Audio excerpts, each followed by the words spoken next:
LeBron James, as great as he is, as gifted as he is, was not born with a clutch gene. Very upset. Very upset. Yes. Did he lose a lot of fans, you think? Oh, yeah, he did. And they buy shoes, too.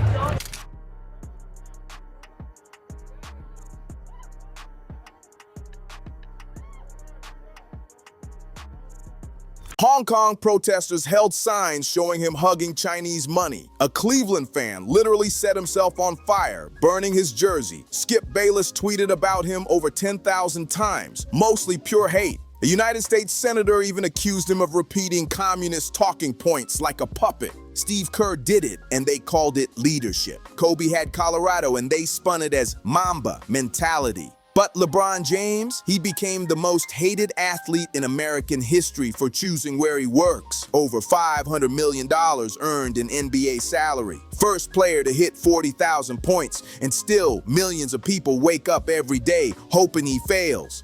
I conclude with why I again feel very sorry for LeBron James. This is the story they never tell clean. This is the part the media dances around. I'm going to take my talents to South Beach. Those 9 words didn't just shake the NBA, they blew it up. In that moment, LeBron became public enemy #1 in American sports. His image didn't take a hit. It collapsed. Don Meyer later admitted 60% of viewers believe the decision permanently damaged his reputation. Not temporarily, permanently. And in this video, we're going to speak about LeBron James and how he's a fake person. He's very fake, LeBron James. And he always tries to act a certain way, right? Or he talks a certain way and then acts a different way. This is LeBron James. Very fake. Fans weren't just disappointed, they were furious. Within hours, Cleveland looked like chaos. Jerseys burned in the streets, people crying in bars, grown men throwing rocks at his 10-story billboard. The "We are all witnesses" sign flipped from pride to pure betrayal. But none of that compared to what Cavaliers owner Dan Gilbert did next. He didn't just fire off a salty letter. He published it in Comic Sans, like a 4th grade meltdown, and posted it on the team website for the world to see. A public humiliation aimed at the city's homegrown hero. LeBron, what's your decision? In this fall, man, this is very tough. In this fall, I'm going to take my talents to South Beach and join the Miami Heat. Miami Heat. That was the conclusion you woke up with this morning. That was the conclusion I woke up with this morning. Gilbert promised the Cavaliers would win a title before the self-titled former king ever did. He called LeBron a coward, a traitor, claimed he cursed the entire city. And then came Skip Bayless, the man who turned hating LeBron into a full-time career. Oh! Oh! Hey, what I told you. Oh!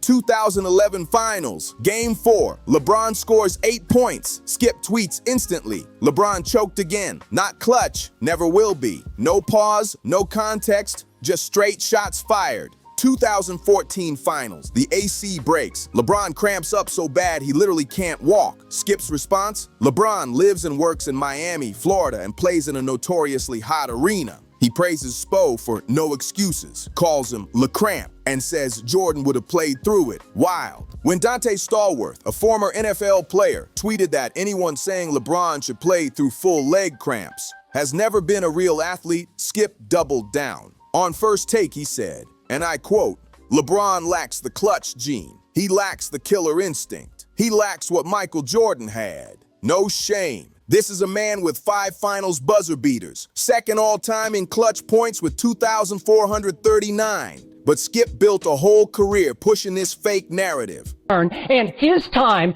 to live up to being a back-to-back MVP and the most talented player this game has ever seen. And this time, he wasn't even LeBron James. He was Alfred James. This was just pathetic. I mean, come on. I was rooting for Miami, and I wanted another commercial where LeBron says, like a good neighbor, State Farm is there with a clutch gene, because he doesn't have any clutch gene. We saw it. It was the all-time pathetic performance. He scores 2 late points on a... I have said exactly what Michael said, sitting here about 15 times over the last year.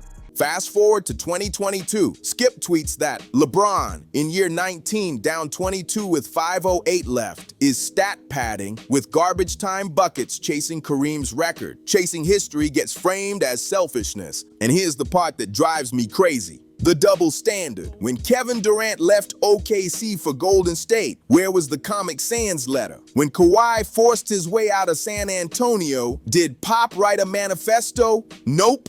LeBron James, as great as he is, as gifted as he is, was not born with a clutch gene. I am sorry to say it, but it proved me right once again. I can tell you this, if he retires at the end of this year, there's going to be a lot of who lose a lot of money.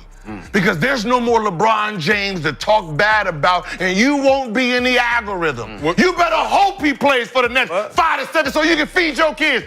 But LeBron, his free agency got treated like a war crime. Chris Broussard said it best. The way LeBron handled the decision made people think he was arrogant. Leaving his hometown flipped the switch.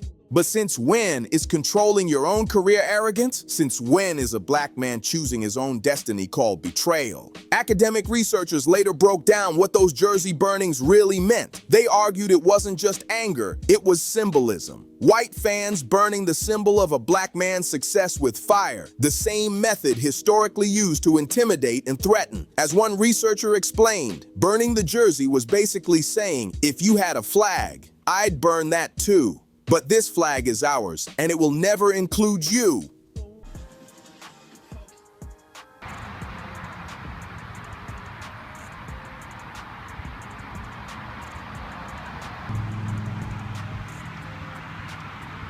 That's heavy. Then came the moment critics had been waiting on. 2011 NBA Finals, Dallas versus Miami. This was the stage, the spotlight, the pressure cooker. Game 4, the biggest game of LeBron's life at that point. He scores 8 points. Jason Terry, a role player, outscores him. JJ Barea, listed at 5'10", is guarding him effectively. Eddie House later admitted the first year in Miami, LeBron took on a different mindset. It's just another chapter in sports history that leaves a sting. The difficult part for Cavs fans is that he left $30 million on the table to join Dwayne Wade and Chris Bosh. For a man who knows our sports history and has repeated it throughout his career with the Cavaliers, tonight's interview, it seemed like he was a bit oblivious to his own hometown, saying that he was hopeful that his true Cleveland fans would follow him to Miami.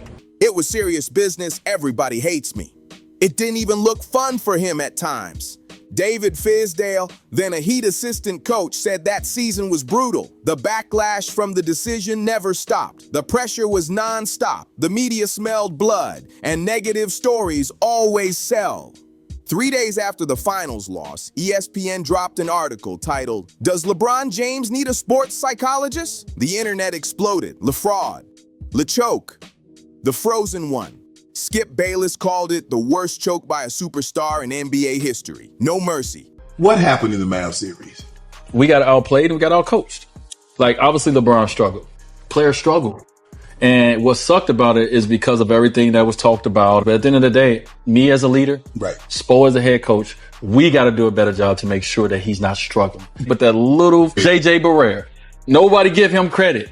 JJ Barea was the one who changed the. We didn't have no answer for him. And so we were more talented, but they were a better team.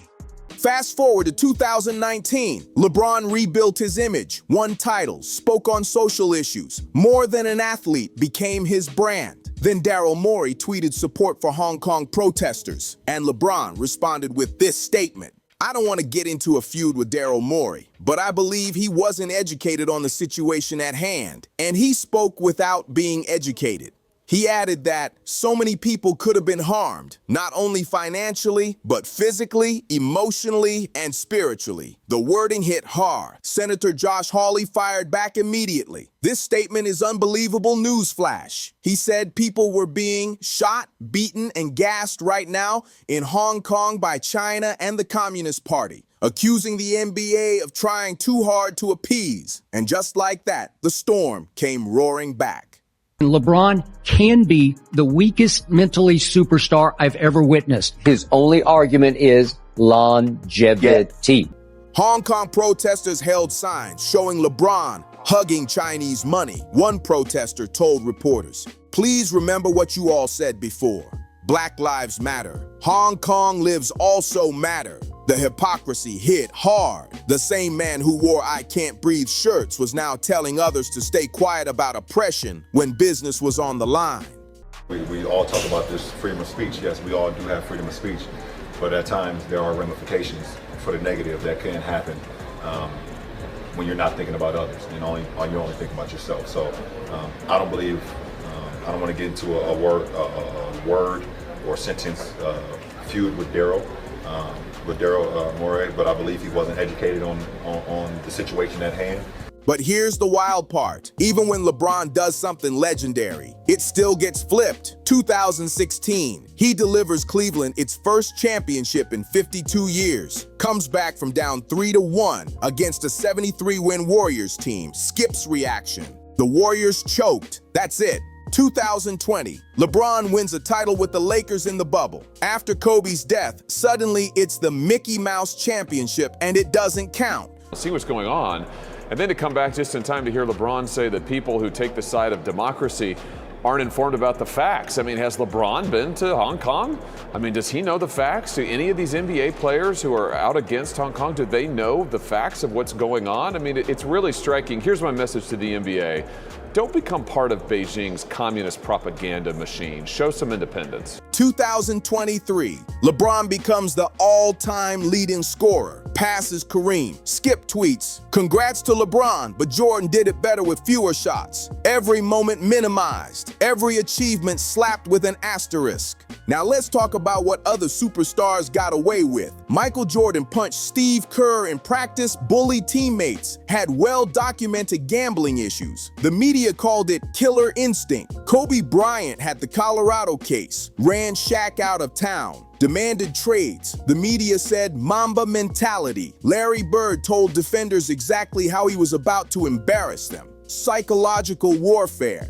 But LeBron passes instead of forcing a shot, not clutch, manages his body, soft, speaks his mind, shut up and dribble. That's the line. Here's what older generations never dealt with. Twitter, Instagram, YouTube, 24/7 noise. When Jordan went 1-9 in the playoffs before Pippen arrived, there was no Twitter roasting him. When he shot 5 for 19 in Game 6 of the 1996 Finals, no memes, no viral clips. But when LeBron missed that dunk in the 2017 Eastern Conference Finals, a GIF hit Twitter in 5 minutes, trending worldwide, Snapchat stories everywhere. One study found negative. LeBron content gets 3 times more engagement than positive. Hate doesn't just travel. Hate pays. Skip Bayless has 3.5 million followers, largely because of LeBron hate, his most viral tweets, all LeBron criticism. The ecosystem rewards hating this man. So let's get to the real reason LeBron gets more hate than any NBA player. He didn't follow the script. He was supposed to be grateful, supposed to stay in Cleveland forever. Supposed to be Jordan, but not too much like Jordan. Supposed to speak out, but not when it costs money. Supposed to be great, but not remind us he's great. He formed super teams. So did Bill Russell's Celtics with 8 Hall of Famers. So did Magic's Lakers. So did Jordan's Bulls by the second three-peat. He left Cleveland.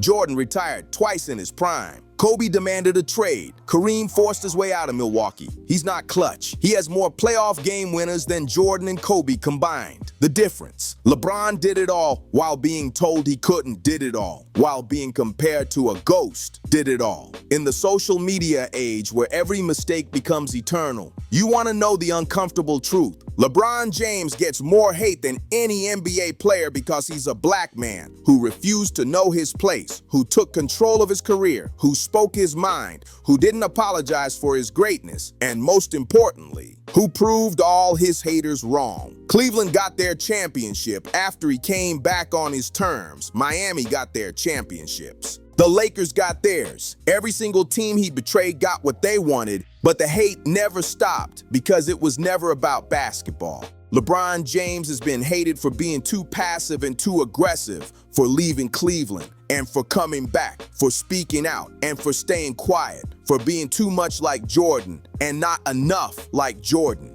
No athlete in history has been held to more impossible standards. No athlete has had their greatness more scrutinized, minimized, and criticized. And yet at 39 years old, he's still the best player on the court. Most nights, still breaking records, still making his haters watch him succeed. That's not just greatness, that's revenge. 4 rings, 4 MVPs, all-time scoring leader, and millions of haters who have to live with one undeniable fact. They spent their whole lives rooting against greatness, and greatness won. Anyway, love him or hate him, you can't ignore him. What's your take? Drop it below and subscribe, because we are just getting started.